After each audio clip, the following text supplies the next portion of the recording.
Hello gamers and welcome to another Gold Demon video. We're just going to jump right into it. Prydwen released their brand new tier list for Zinless Zero, and well, there's a lot of issues with it. Now, if you've been in the space, I'm sure you may have seen EOS talk about it a little bit. But yeah, there's a lot of problems here that I'm probably not going to get to all of them because they made a lot of changes. It's going to be a lot of yapping. I previously did have a version of this that was about a week ago where I was mainly talking about Bond Way and his placement, but the timeline for that was short and blah, blah, blah. We don't need to get into that. Point is, I didn't release that, but here we are today, right after this is, not Monday, this is Wednesday, so it's literally been like 2 days since the patch has gone live. I've looked a lot over some of the characters I was less familiar with, like Yi Shongguang. And obviously they made changes to the new skew defense. We're going to do a separate video for that, but this list has so many problems, and ultimately the entire thing is basically wrong. It kind of undermines itself in a few places, like how you've got some characters who on average score better right next to characters that, well, on average score worse within the same rank, and even some characters that even don't even compare to them, like Yi Shongguang, in the same rank as another character who just performs objectively worse in all stages. So I don't know what's really going on here, but yeah, let's just hop into it. There's going to be a lot to yap about. I actually have no idea where to start. Probably the change log, I'm not going to lie, because it's really important. They kind of list everything in here. So yeah, I guess let's just hop right into it here. So for version 2.5, the Prydwens ZZZ team has gone for a complete overhaul of how the list functions, amend our criterias, roles, tags, and multiple placements as a result. You say that, but then how come there are people missing the partner tag like Fufu? I don't want to hear this that like, oh, Fufu's really good, she's universal. No. Both Trigger and Fufu need the partner tag because Fufu is not good on her own. She's only good when put with characters that need that have a second ultimate, so you can actually benefit from the double decibel generation like Yi Xuan. Trigger is only good within the context of the Aftershock team because it's going to boost her damage to actually be reasonable on the team. Otherwise, she's hardly doing anything. Her multiplier of 35% is not that strong, and you've got every other stunner who is outdoing her in terms of support on their very teams, okay? She is only going to be good and do her best on that specific Aftershock team. I don't understand why she doesn't have the partner tag. I'm going to keep going and yapping a lot, but listen, this is just how it is with this game. They are seemingly, and this is similar, I share a similar line of thought with EO here, that they're seemingly trying to condense it down too much and simplify and, I guess, ease of access, you could say, the information for people when it's not that simple. There's a lot of nuance here that, as for one, a just image tier list obviously is not going to get across. It's not going to get across the full nuance of this. But additionally, with them changing how things are and trying to make it, you could argue, trying to make it more user-friendly, has sort of, I would say, blown back on them to where it makes the list even more confusing, especially given that the whole idea is based on performance, where it's like, wait, this character scores higher than everybody else. Why is she in the same tier as another character who just scores worse? Like, there's problems there fundamentally with what they're doing here, and I'm probably butchering the explanation, but at the end of the day, lists, they made it worse, basically. That's basically what they did. It doesn't make any sense at this rate. This section outlines the general approach that the team took. The tier list placements parts have been rewritten, and with standout changes being, the tier list will continue to primarily focus on the character's ability to hit all rewards for in-game modes, but going forward, there will be a partial weighting for potential for high-performing runs. There will be partial weighting to potential... Am I reading that right? I'm reading that right. I know my fat head's in the way. Here, I'll move my little camera, right? There will be partial weighting to potential or high performing runs.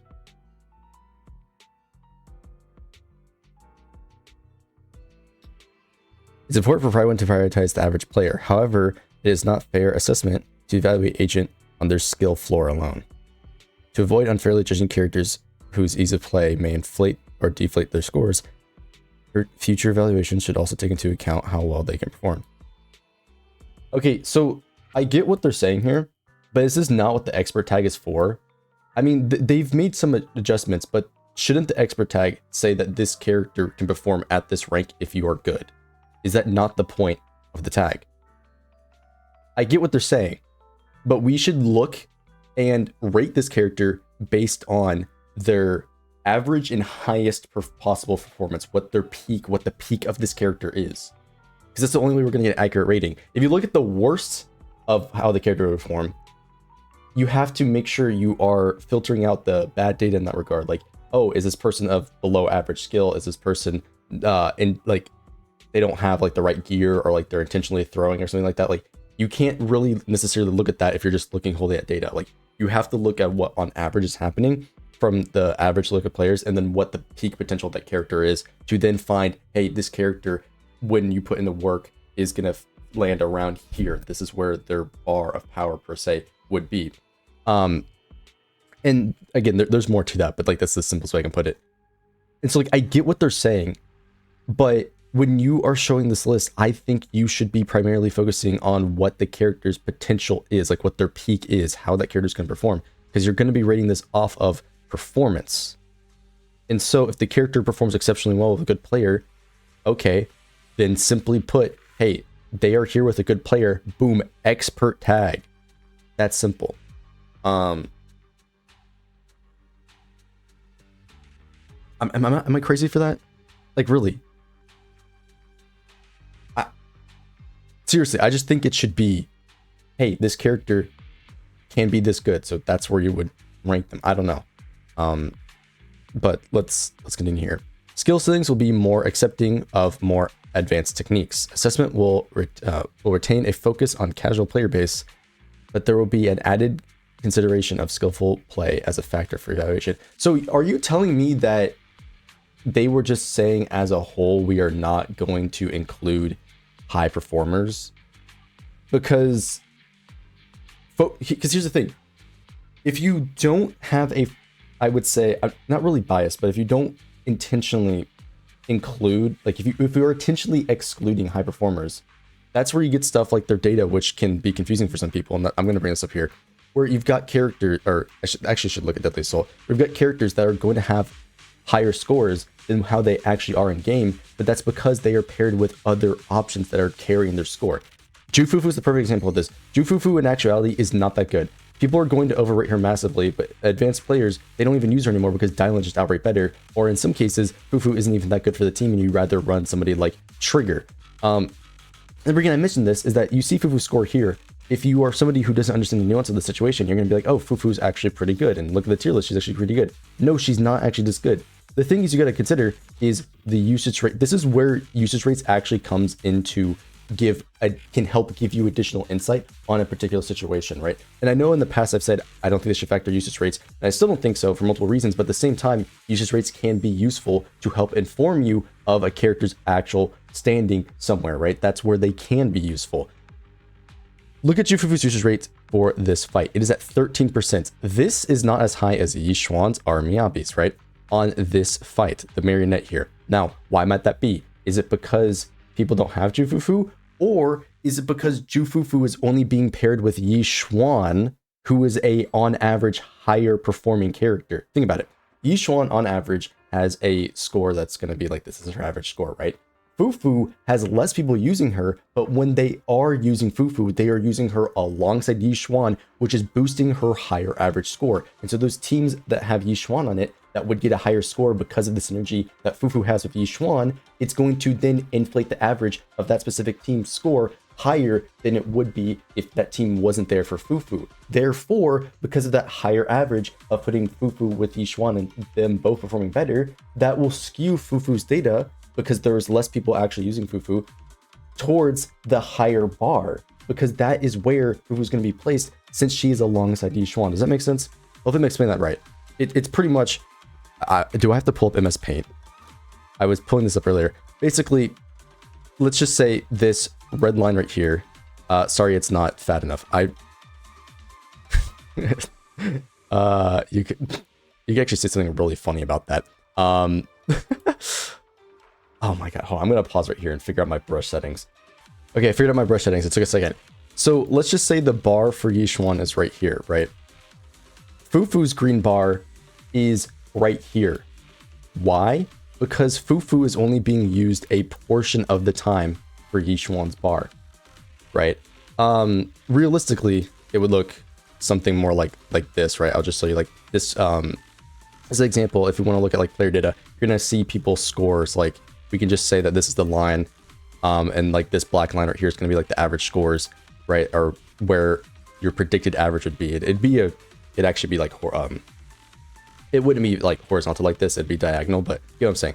So you would have your player data of scores, right? But for Fufu, you can see here that Fufu, when you are looking at her for her average score, her peak is going to be like up here. Does this make any sense? This is a terrible chart, but do you get what I'm saying? The peak scores for Fufu are going to be higher because Yishuan is there, carrying her up higher, not because Fufu in herself is good, okay?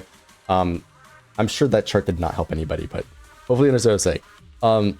And so that's going to obviously confuse people on some of these ratings when you are only including the averages. Because, again, it's same thing with Trigger. If Trigger is on average, performing that high, but people are only using her with the Aftershock team, what about if she's off the Aftershock team, right? The moment she's off the Aftershock team, she does not perform that well, right? It's because the character isn't actually doing all that much outside the Aftershock team. And even then, I think her ultimate needs to do Aftershocks. That's besides the point. But like, do you get what I'm saying? Like, these characters in their data is going to be skewed based on multiple factors, and that is seemingly left out here. And that is a massive problem, right? And this is why usage rates are both a bad and in some cases could be a good thing. Like, it can help you inform of what the actual thing is happening in this case, like with Fufu, where it's clear that if you just look at the numbers, like on average she's performing better, but because she's getting played less and those lesser scores are on average performing higher because of another character. Same thing with Trigger, same with things with other characters. So I understand what Prydwen is trying to do here, but you need to include all of this information. And that's incredibly hard to do in a tier list. That's why you have the inclusion of tags. That's why you need to have a partner tag on Trigger, on Fufu, because if you put them with other characters like that, they're not performing the same. It's just not happening. And I understand because their audience here, the target audience is casual players. But you're not really helping the casual player by misleading them on the ranking of a character. And here's the thing, these casuals, they don't understand shit in the first place. Okay, I look at the official servers. These people have no idea what the fuck they're talking about. Okay, they genuinely do not. That's why I'm crashing out. I'm not actually crashing out. I'm playing into it a little bit, but you know. These people don't, most of these players do not know what they're doing, do not know what they're talking about, and they also will give other people bad advice. Okay, and Prydwen is inadvertently contributing towards that with having confusing tier lists. Now again, tier lists are not perfect by any means. We know this. It's never going to be the case. But would it not be more helpful to the players, to that average player, if you prided yourself and focused on accurate information and ratings for these characters, explain it all out? And granted, Prydwen is arguably the best one of these websites that there is for any of these gacha games. I have not seen a single one even come close to it, unfortunately. They're all AI slop. I really should have put that video up. Maybe I'll do it later. But I think you should include the advanced players, because those advanced players are going to be able to show you what the character can actually do. I don't think the sole focus should be on casuals. Because, one, I would say the real casuals aren't looking up a tier list in the first place. They're just gooning to the waifus. But then two, it gives you a better insight on how the character actually is. That's simple. And yes, they're being more accepting. Great. I don't agree with focusing on casuals. I think you should focus on what the actual potential of the character is. If you say like, hey, this is going to be a bit confusing though, and maybe there's a better way to do it, awesome. You can have two icons and be like, wait, but that's going to be even more confusing. They had it before, it wasn't that confusing, but now they decided to remix the entire list and then move all characters around. And so now this is not going to be helpful for anybody, because you've got characters that objectively perform better than everybody else next to characters that don't perform on that level. And you even have characters that, again, I already covered, like the nuance, like Fufu, like Trigger, that how good they are. Also, yes, Zhao is that good. I don't know why there's so many people sleeping on this character. A lot of people, especially in the official servers, are sleeping on this character. I'm not. I'm gonna stop myself there. We're not gonna keep going. We gotta move. We gotta move on. We gotta move on. This video is gonna be so long. The section established ground rule criteria and rules. This section established ground rules for how the tier list is organized, as well as certain weights for character evaluation within a given role. Major changes are drive this incorrectly listed as of 12.12.4. Split for fluid subsets. Example has been corrected to 14.14.6.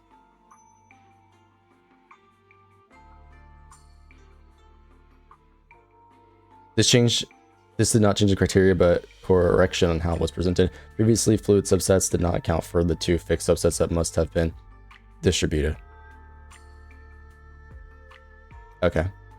As a result, the suggested 28 crit subset rules for agents and 24 subset rules for anomaly agents, as opposed to the 34 and 28 standard that should have been. Oh, I've talked about this in the past before about how you need to include the base. Yeah, they just fixed the display. Cool. That doesn't really seem like a big deal. Roles have been altered to reflect crit DPS, anomaly DPS, and support. After a lot of internal debate, we have removed the secondary DPS column instead of converted the anomaly DPS. I disagree with this. Characters like Vivian, Bernice, Orphe, I don't know why I forgot her name for a second. Vivian, Bernice, Orphe, other characters like that, and even Yanagi to some extent, they primarily can function as secondary DPS, where they perform a more off-field role on the team compared to an on-field role of the team. Now, if you want to say off-field and on-field DPS, sure, but I think that can also be a little bit misleading. I think saying a secondary DPS makes more sense because when you organize a team, you are primarily thinking of your DPS and your 2 supports. But in some team structures, like with Seed, you're thinking of DPS, your second DPS, and your support, right? That to me makes a lot more sense, and I think is more understandable for the general player base. And I also, with how units are and how they function in the game, I think that is a much better way to analyze the characters versus saying just anomaly and crit DPS. Because Miyabi, I don't care what anybody says, I know a lot of people are going to disagree with this, is a crit DPS. She's not an anomaly DPS. So why the fuck do you have her in the anomaly tier? Huh?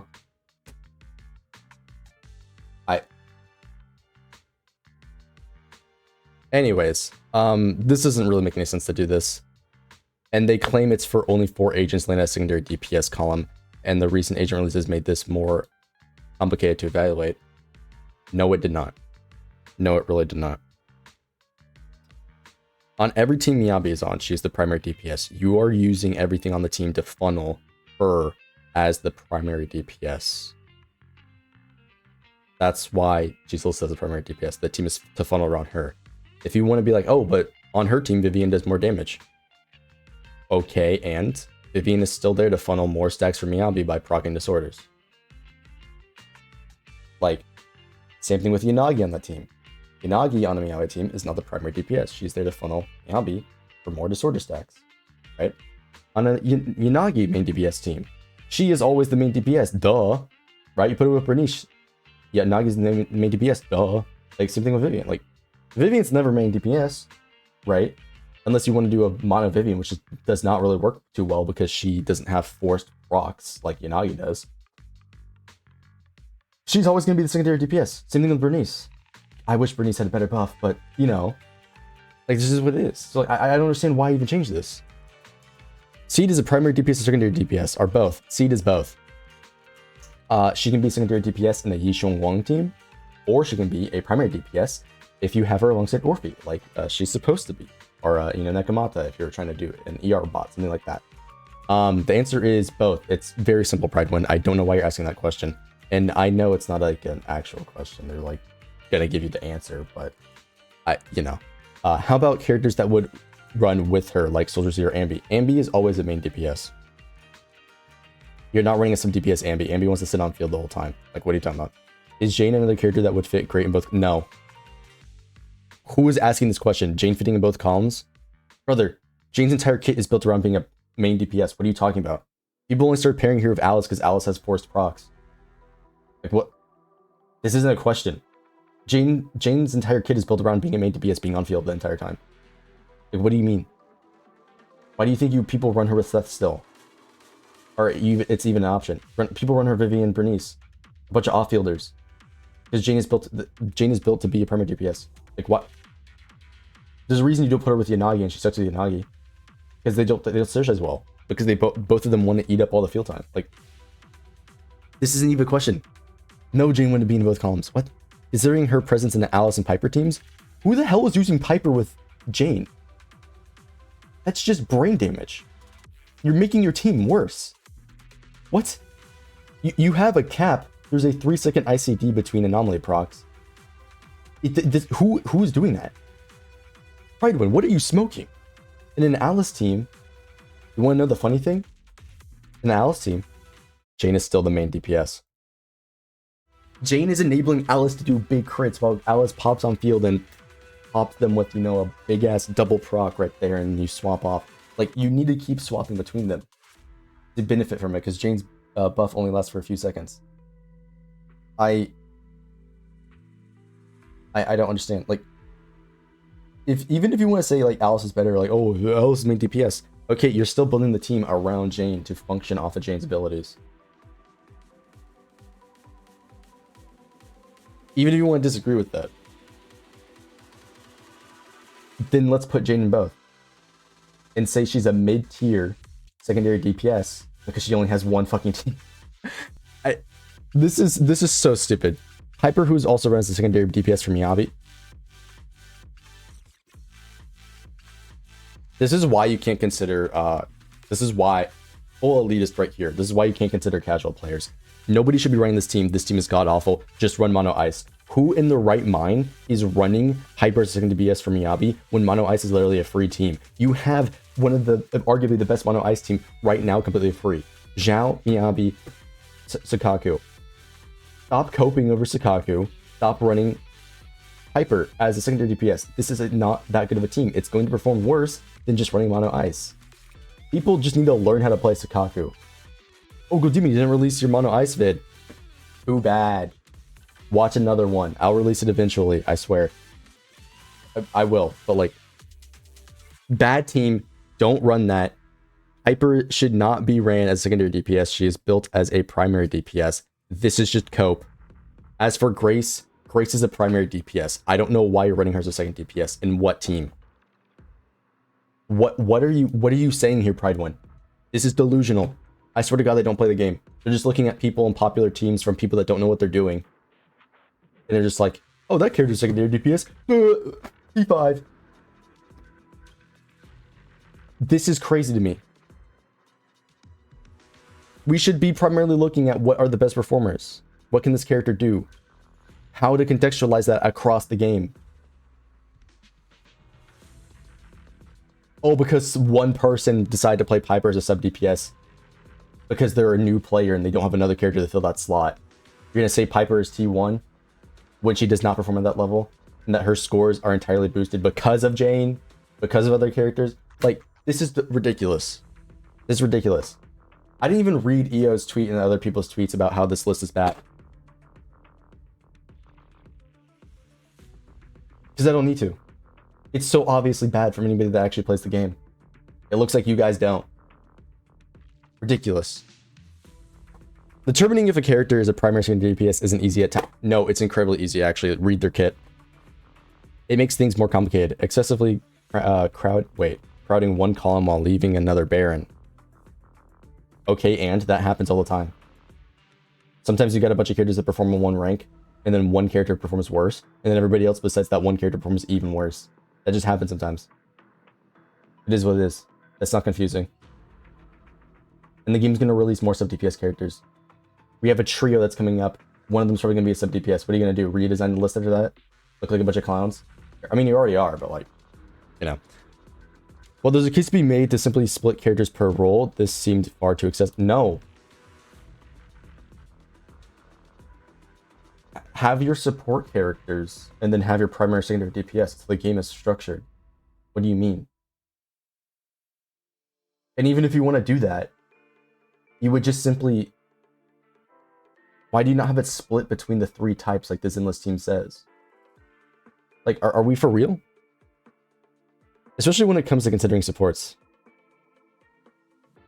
Oh, with like stunners? You can go back and forth on this. I think I understand why splitting up stunners and supports, but I think it's fine to have them in the same column as well. As a result, crit DPS and DPS a new split with support remaining unchanged. Disagree with this. This is stupid. Influence of rating now considers performance beyond only max rewards. Agent team flexibility has been added to all roles plus a few more tweaks.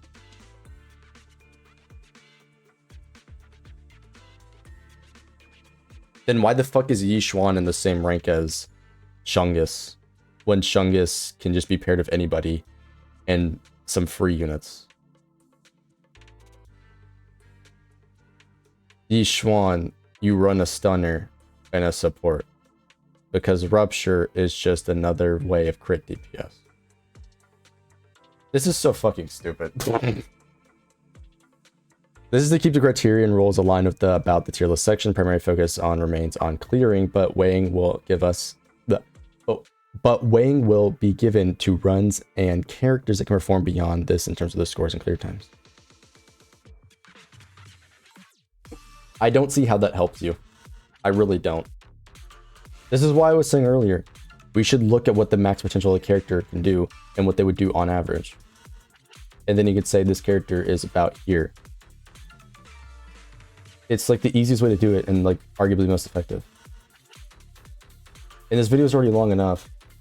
And I really rather not bore people with fucking like intensive write-up about this stuff. I'm gonna be doing it at some point where I reference a game design book, right? Where I go like real in depth. It'll happen eventually, but you know, college student studying game design, all that stuff.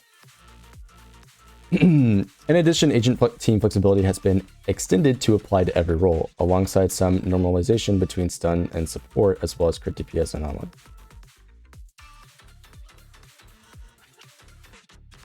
So, if you weigh flexibility so much, why is Lucy at T0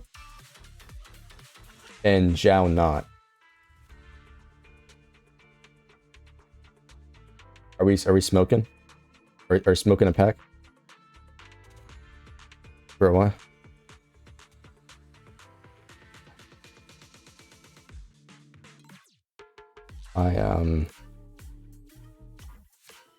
Just keep going. Tags have been getting excessively crowded and can be confusing. To remedy this, all tags, with the exception of partner and expert, have been removed. I mean, sure, but the wrong characters have expert and partner tags. Just saying. Why have sheer and anomaly tags but not attacker?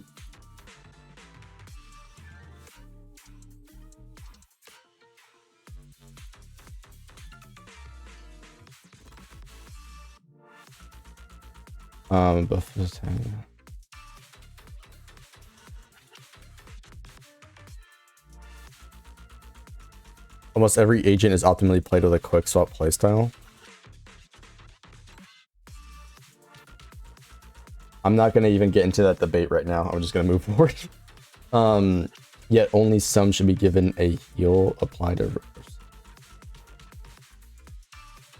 Who the fuck is writing this shit? Is this like AI or some shit? I don't think it is. But who legitimately wrote this? What do you mean heal should be applied to most of the rupture? No. Heal should exist for people that heal. What? What? What am I reading? Yo, on the Prydwens team. Yo. Oh my god, bro. I'm gonna tweak. For a moment, only tags have been measurable influence on their tier list placements and have survived the purge. Whatever. Expert tag has changed so that you are not playing a character well. Expert tag has been changed so that if you are not playing a character well, your placement may go down one or multiple tiers. Yes, I agree with this. This is what I said. This is the most logical way to do it. The character is placed here if you are really good with them. If you're not good with them, they would go down. It's super simple. To this day, many people still seem to be confused about the functionality of expert tag, leading towards misleading first impressions of the character's performance. There was also inconsistency with the tier list placement changes of tags, as a character not played by an expert would remain in their assigned position, whereas a character not played with their partner would have dropped one or more positions. Yeah, as I said before, it was confusing that there was like inconsistencies before. This I do actually agree with. It should be that character is that good if played by an expert. That being said, Yi Xuan is not as good as Shungus, so I don't know why they're putting her up here. As so, to normalize this, all characters would now move down one or multiple positions if tag is requirement is was not followed. Yeah, sure. Yeah, I agree with this. Same thing with the partner tag. There's more characters that need it because they're not that good without that team. And so they wouldn't get as high scores without that team. Right. So yeah. Also trigger a lot of people will argue trigger really needs her weapon. So I think that's another thing to consider.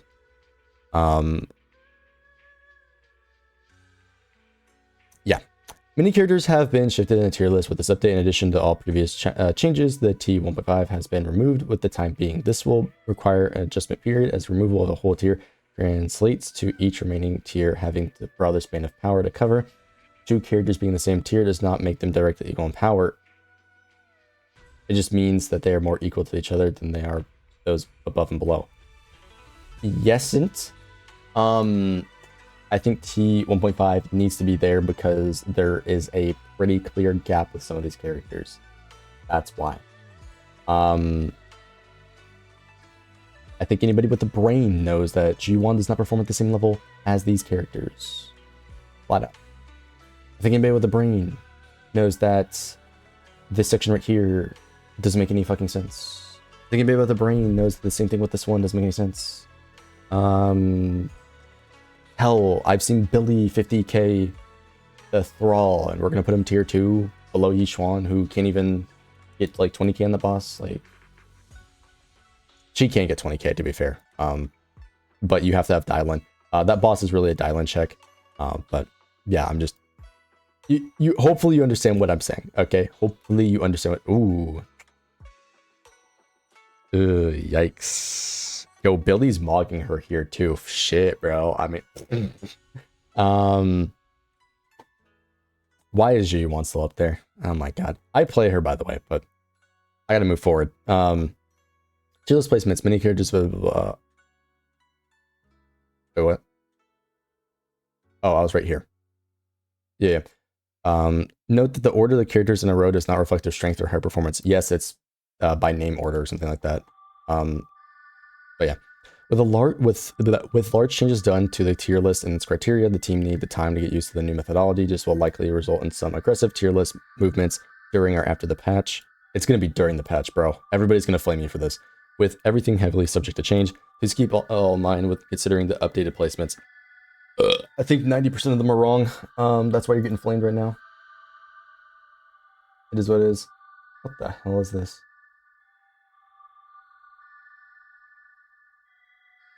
Oh, it's just Weathering Waves talking about how you're getting frame drops on PC. Classic Wua taking L shit.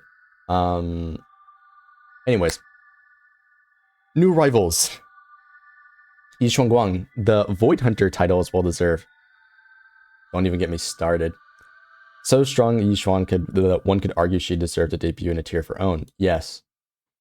Her raw numbers are absurdly high, and she's able to demolish any encounter in the game, even element neutral, resist enemies. Ether Veil Verdict vulnerability, combined with the high miasma purification value on Honed Edge, allows her to brute force through enemy mechanics, and this isn't particularly hard to pick up. It's difficult to overstate how universally good this character is, regardless of shield, firmly securing your position in T0. Yeah, so then how come Yi Xuan's up there? Zhao, despite being a free agent and a defender to boot, Zhao is surprisingly strong. Yeah, she's just better than Caesar.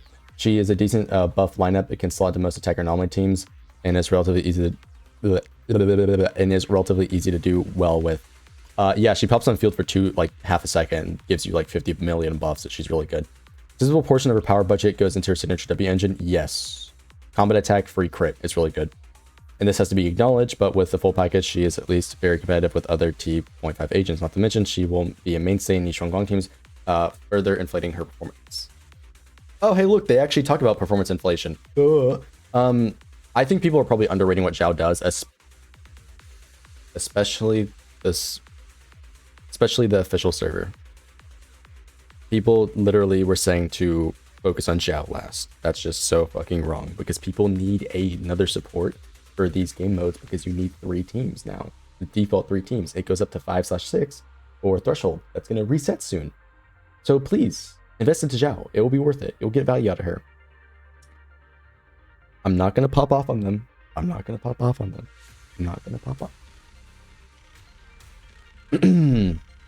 Upgrades. Ellen from T5 to T1. She may not be receiving any additional skills or kit changes with her potential unlocked, but 4% crit damage and 10% ice res are no small numbers. With this removal of T1.5, she'd be closer to T1 than T2 agents, even without being a potential 6, making for a decisive move to T1. Okay. Soldier 11 with no T1.5 in the rival potential awakening. Soldier 11 moves up a tier even without the tier list change. However, she has the merit of having her be there. Having her be here. Yeah. In theory, the changes put her on par with Ellen as being a fire tactic. She doesn't have to struggle with ice resistance and anti-shield. Time will tell how much of an impact these buffs on her scores, and she'll be placed well to perform. I've seen both Ellen and Soldier 11 like actually get kills in Deadly Assault now, like post buff. So I think they're good. There's arguments to be had that now there's multiple characters above Miyabi's power level. Y'all know me, I'm a big laser of her. But I'm just saying. I'm just saying. We're not going to get to the discussion of power creep in this video. The TLDR on my thoughts on power creep is pretty much one character, Dylan, and now 2, Shunguang, is not enough to really get an idea of everything going on. I remain optimistic about it with this game. I understand if you're not in the same viewpoint, but I will be ultimately potentially proven wrong whenever the Angels of Illusion come out.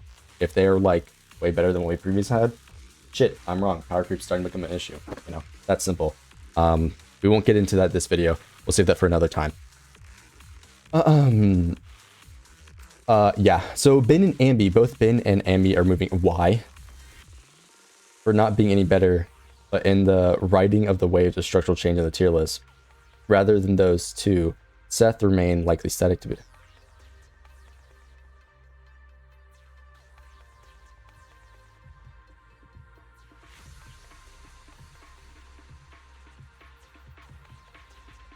This could be a result of his abysmal pick rate. Well, once again, here, what I said here, like you have to understand and correctly contextualize their pick rate with their actual score. Now, I was getting 20 plus K in Deadly Assault with Seth on my Jane team. I was clearing it, full clearing it. My record in Deadly Assault got demolished because they increased the HP on the Miasma Fiend, so my Seth wasn't able to get the job done. Now, granted, if I had more time to grind because it was finals week, probably could have got it done. I probably could have got a better build for both of them, but it worked. But it didn't, but he was still getting 19k. Now, if you look at their scores, you've got a bunch of lobotomites over here who cannot clear for shit. And so Seth gets a 0 out of 0 on literally everything. I don't know who's getting 13k of Seth. Your Jane must suck. And if you're using Piper, El Bozo, that character sucks. All right. Moving forward, this list has not even been about the goddamn tier list. It's just yapping. The fact that no movement demands such justification should allow I really don't care. I don't know why these characters are even being used at all. Hell, Ben's probably a better main DPS than he is a support. So, you know, downgrades Caesar, Lucy, Rena. Although these characters have technically been downgraded as more result in removal of T1.5 due to any movement in the meta, this question is, are they closer to T1 or T2? It's likely compared to likes of Rena or Lycan, Pan, Chingy. Polyvex is the niche has become comparing. Here's the thing. Lycan is arguably the weakest character in every single team he is in. And Panda's only good because of some good rupture characters. Lucius is obviously better. Now, granted, obviously Panda's gotten better with the fact that what's her name? Zhao's weapon released. But Shingi is only good alongside really some weaker characters and then arguably ones like Yishuan. Otherwise you're not using her in most of these comps. And so like I as I said, I feel like we can move a lot of those characters down. Caesar definitely deserves it, but I feel like a lot of these characters don't belong in the place they are just overall. Sakaku moved from T5 to T1, Mono Ice particular. Yuzu Ice, Sakaku is still a powerhouse unit, being difficult to slot and replace Miyabi teams, even with partner tag though. Suggested that she's Miyabi would do so as well as Zhao with each Gong. That isn't correct. Most agents having the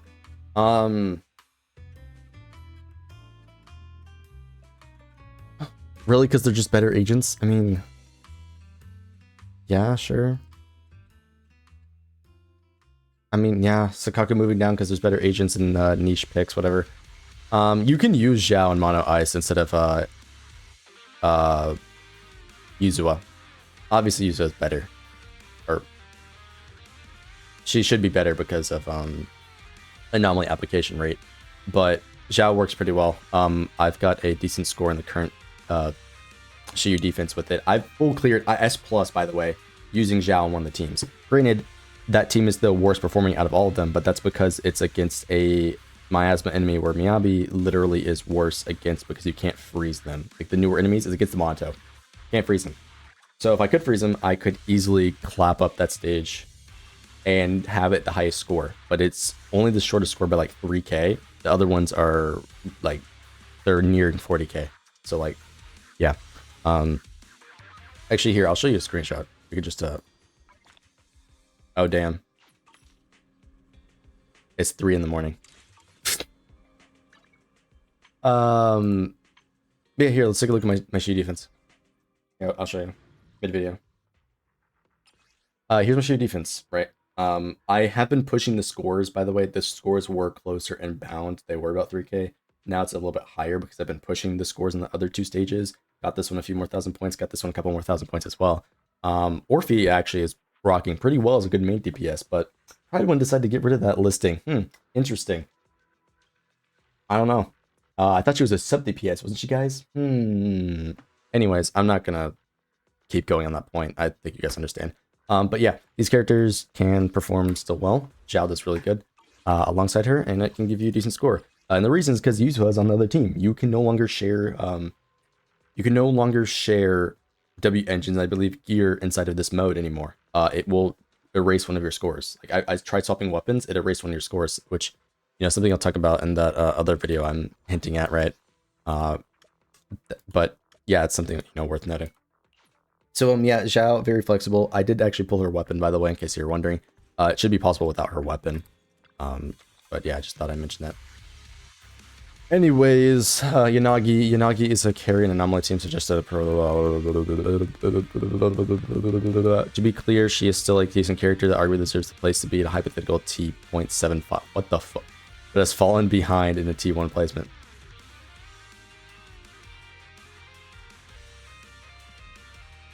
Yanagi is my highest and most consistently scoring character, which is mad funny.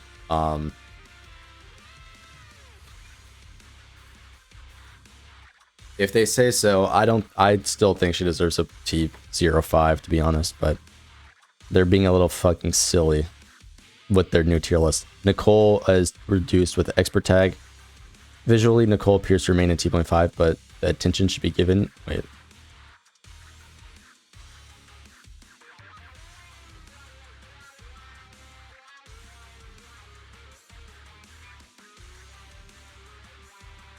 I mean, here's the thing. I think Nicole is massively overrated for a lot of things. The usability, and it's gonna be kind of dumb, but like the usability versus reward you gain is not really there. And I know. I was saying earlier that yes, you should focus on the like extent of what the character does, and I do think that. But in Nicole's case, you've got characters that objectively perform better, that are easier to use. And so, yes, she should be where she is with the expert tag. And I don't think she was ever a T0 character because, objectively speaking, you had characters that did better buffing and would perform better than Nicole on those teams. People overrate what Nicole can do because, for whatever reason, they like the wheelchair team, which is a terrible team. I'm not gonna spend too much time on that, but like, I do actually agree with this and would say Nicole arguably should even be T1 and should have been there the whole time. But yeah. Vivian, they reduced down blah because it's anomaly. Anomaly units have fallen short compared to crit DPS. That's because they keep doing these crit bosses that are rupture weak. Duh. Yuza can and does make up for the difference, but still means Vivian's losing overall power. Debatable, but they're the ones who, for whatever reason, decided to change the tier list, so, you know. With Yi Guang's presence and Yi Xuan's widespread dominance, we're not going to crash out. We're not going to crash out. Vivian isn't quite T0, and she suffers to be top. So she suffers a half tier drop to T.5. Orphe from T0 to T.5. Orphe was released during a strong attack shield at the time of release with multiple double attacker buffs and agents. Look at my score like 5 minutes ago. Potentials could excel with her general ease of use meant that most players could put her on any team and succeed with little effort. My Orphe has literally been carrying my G1 through every stage. My Orphe has been carrying everything. My Orphe's been carrying my Monato through stages. Everything. My Orphe is goated. Where she would consistently top the average charts. Yeah. Times have changed, however. With her at the best matching, even falling behind T.5 characters in all levels of play, none of this takes away from the qualities. I mean, if you want to say she's not Yishuang Guang tier, yeah, duh. But that's why she should have just been T5 or T.5 with a sub DPS role. Duh. Whatever. I want to see what people's Evelyn scores are with like a normal Evelyn team. I want to compare it to my Orphe. So if you have Evelyn and you got like a, you know, lighter, what's her name? Astra Yao, a lighter Astra Yao team, or if you're doing a Dylan Astra Yao team, I want to see how that stacks up to my Orphe, because I would obviously expect Evelyn to be higher, but my Orphe's competing with her. That's pretty damn good, no?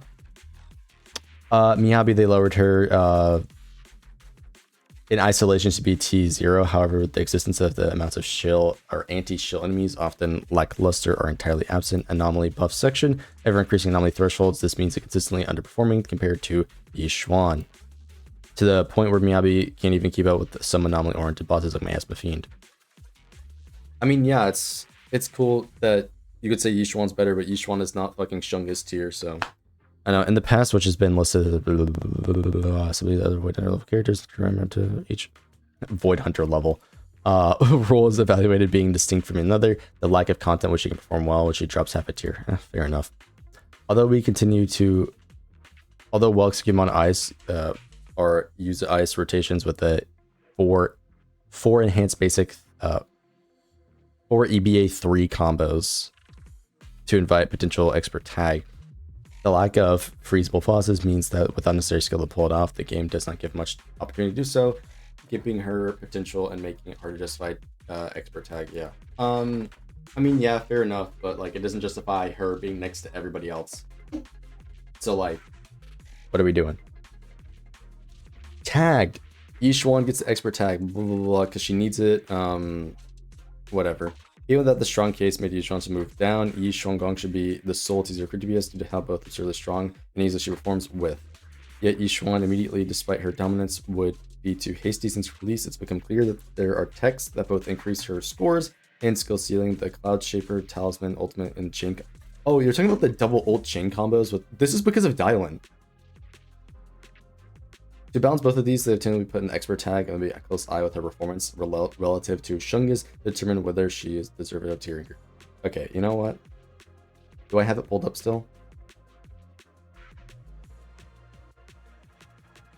Okay, so show me Yishuan doing this, getting multiple kills without weapon, free to play, blah blah blah. I'm Rivenus literally made a video saying where he never got a kill in the history of Deadly Assault at like such low rankings, until Dylan came out boosting these characters up, and that was against the one boss. So tell me what character besides Shungus is getting this performance at such a low level easily. It's just not happening. This is just like one example. You can look up a bunch of examples from any creator, right? Shungus just performs that well with such a variety of things, especially if we're talking about flexibility. She's gonna be way more flexible than Yishuan Wang, or than Yishuan. Like, what are we even saying here, Prydwen? Like, this pisses me. We haven't even got to the damn list. Grace is at a watch list because she's probably going to perform better, blah, blah, blah. It's too early to tell. Okay. So we've read through the change log. This has almost been a damn hour of me yapping. Oh boy, I'm going to love the comment section on this one. Do we even need to read this? We kind of already looked over this. Yeah, performance is our partner makes sense. That's pretty much obvious. Expert makes sense. That's pretty much obvious. Criterion roles. They've said it themselves that they're going to do a minor influence of the best possible team. Sure. Yeah, I guess the changelog kind of went over everything, huh? We don't have to like read this. If you want to read this on your own, please do so. Maybe you can provide some insight that would expand on this topic. I think that covered most of the stuff here, so we can actually hop into the list since we've done all this yapping. Personal testing from Prydwens staff team. Your staff must suck if they're rating these characters like this. Compilation of data curated by the analytics, curated by us. The analytics can be found in the left menu. Here's the thing. Some of your data sucks. Some of those players suck. You need better players submitting data. That's simple. Feedback from the community, Reddit, Discord, and YouTube. I'm gonna assume... Look, y'all know me. I try to be as fair as possible and good faith for everything. I'm not like some of these people out here who just go and lie on main about certain video games. Wink, wink, nudge, nudge. But in complete honesty and truth, and y'all know this, most of these fools do not know what they're doing. They don't. They simply do not know what they're doing. It's that simple. So yes, feedback is valuable, and it's your job to filter out the good and bad feedback. But clearly, I think you've done a bad job this time. Flat out. My feedback is, stop listening to these trifling motherfuckers. And they're gonna do a whole yap here about skill ceilings. We kind of already read that. Our goal, therefore, is not this as agents on speedrun level performance, isn't listen to serious gameplay to overwhelming casual player base. Players trained to max out on endgame rewards. These kind of players make a majority of our audience. Wait.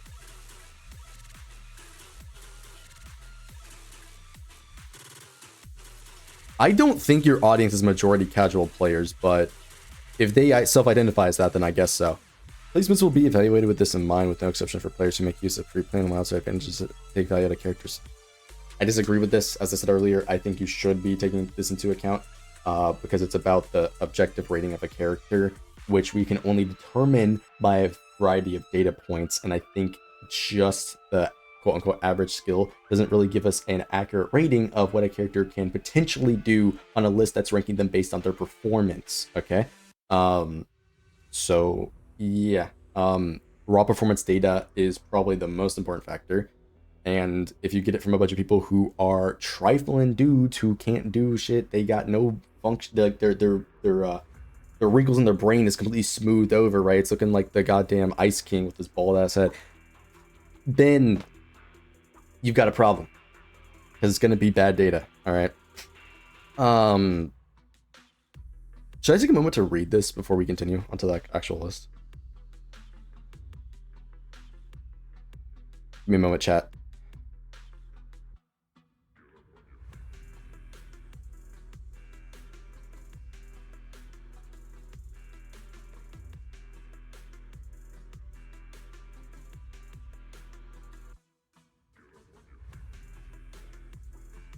Right here, they mention a counterpoint to this as well, which I think is fair. Focusing exclusively on casual play can be a problem for a tier list, as this runs into the risk of unfairly inflating the rankings of easy to play characters in comparison to more complex ones. I've said this from time to time again. Usage rates introduce massive bias, especially in Star Rail's case. That is so skewed because everybody just loves, like, Castorise, for example. Granted, Castorise deserves it because of her insane shilling in the way that game decides to not make interesting gameplay design and they just do funny number go up. Without going too much into a rant with Star Rail, a lot of people, because they like those characters more, will use those characters more, and so that inflates the data, both negatively and positively. That would obviously impact your overall performance data, that would skew it in either direction, as I said.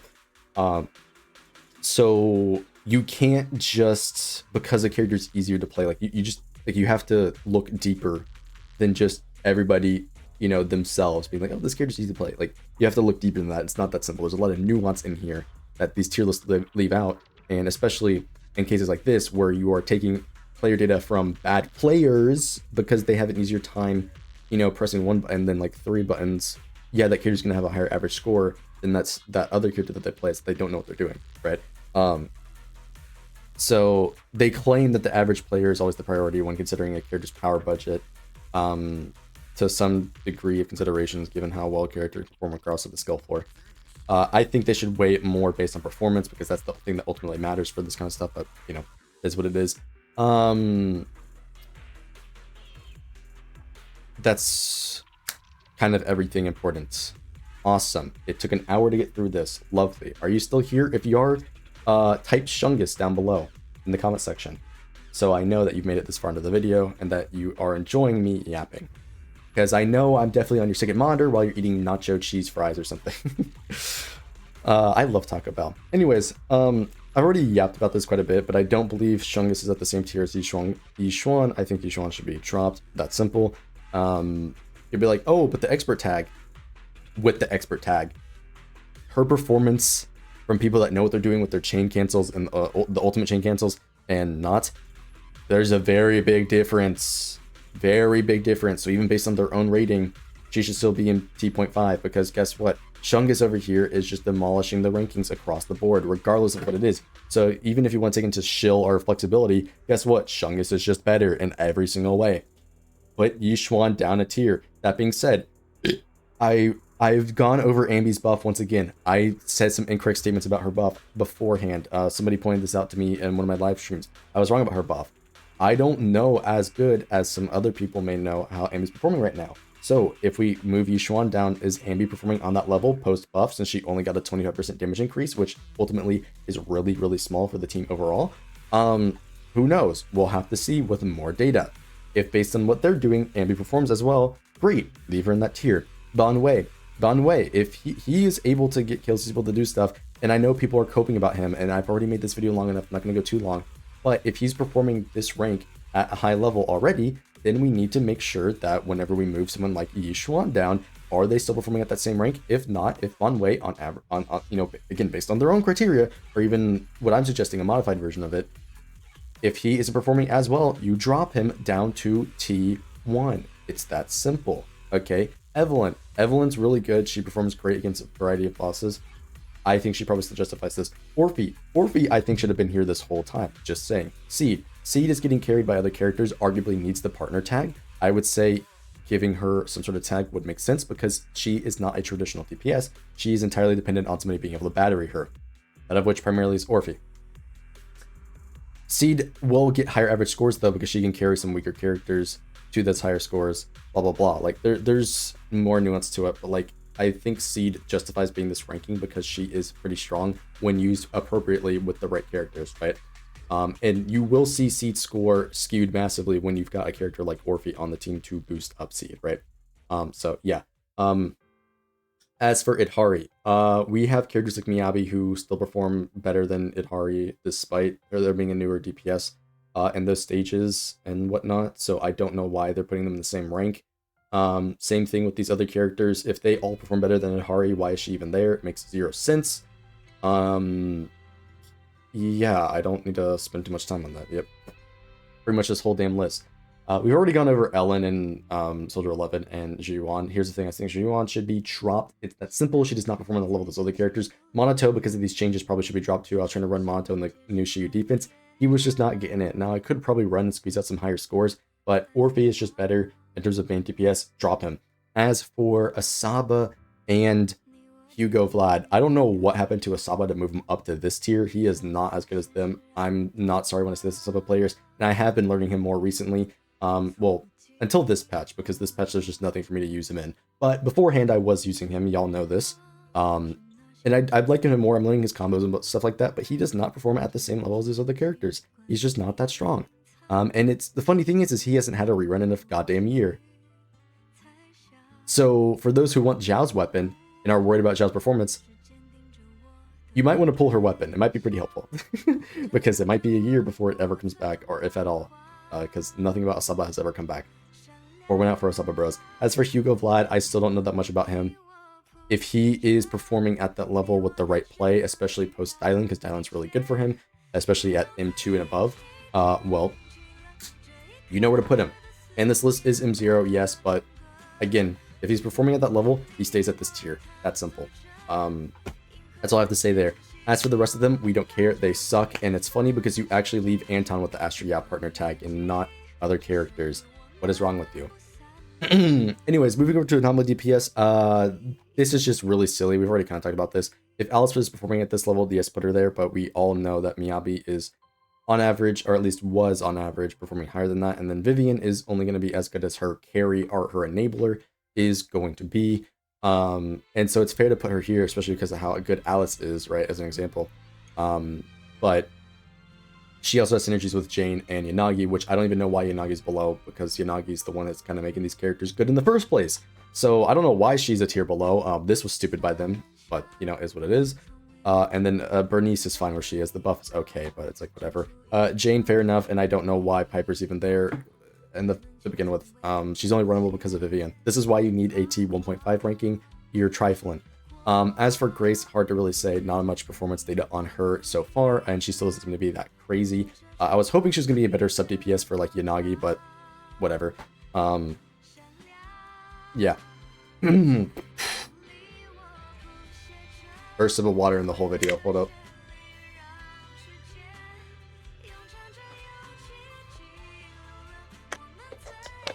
I burned my mouth on pizza I had earlier, so the top of my mouth is like destroyed.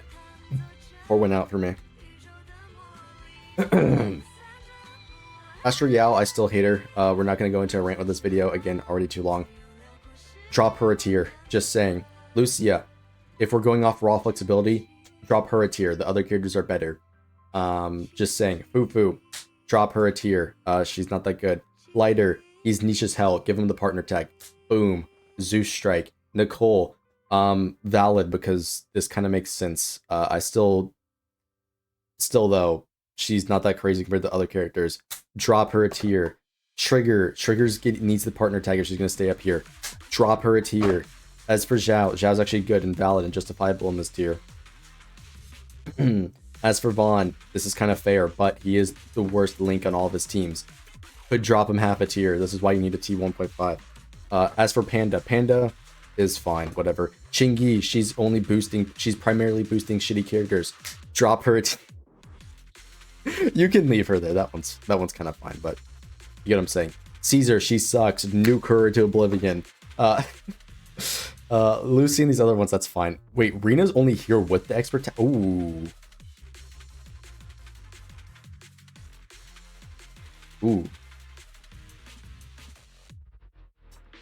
I mean, yeah, Rena, listen, when they go for the next round of standard buffs, I want them to buff Rena and not Vaughn.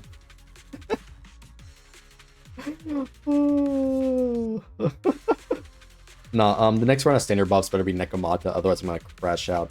I swear to God, they avoided Nekomata because of Shungus. Watch them buff Nekomata in like 2 patches.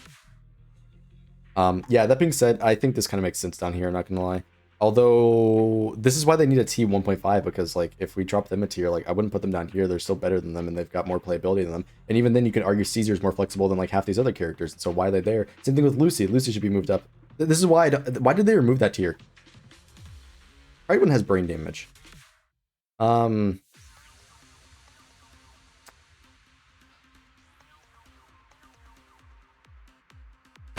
There's no point in me yapping about this anymore. I'm just gonna go in circles. I'm gonna lose my mind. Blah blah blah. What was even this video? I have no idea. Like, subscribe, check me out on Twitch. Tell me down below your thoughts and opinions. Do you agree? Do you disagree? Literally whatever. To those watching in the new year, hey, what's up? Haven't seen you in a year. To everybody else,